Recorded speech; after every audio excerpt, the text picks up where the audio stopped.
assalaamu calaykum.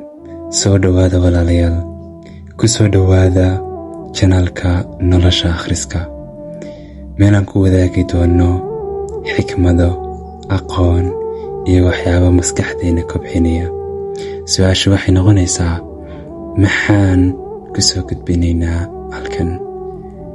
halkan waxaad ka heli doontaan muuqaallo faa'iido u leh ummadda, gaar ahaan ummadda Soomaaliyeed.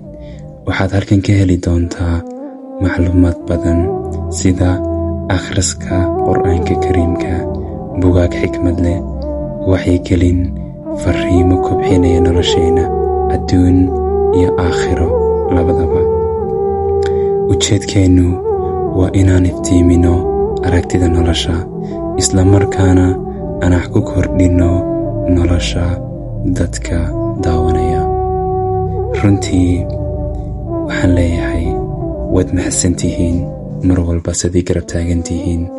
waxaana rajaynayaa ilaahay inaan ka baryayaa inuu inaga dhigo kuwii adduun iyo aakhiro labadaba guulaysta.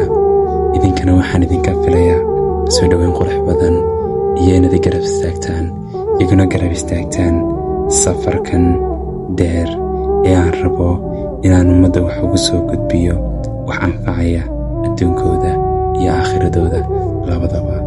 runtii farxad weyn ayay tahay inaan haysto dad mar walba igarab taagan.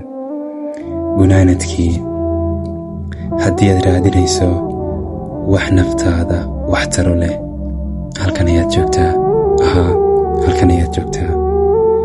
waxaan idiin soo gudbin doonaa muuqaallo si gaara loogu talagalay kobcinta ruuxda iyo garaadka qofka muslimka ah, si uu u noolaado nolol xasiloon, nolol degan, nolol dabaxsan. ilaahay subxaanahu wa tacaala hayna siiyo guusha adduun iyo midda aakhiro labadaba.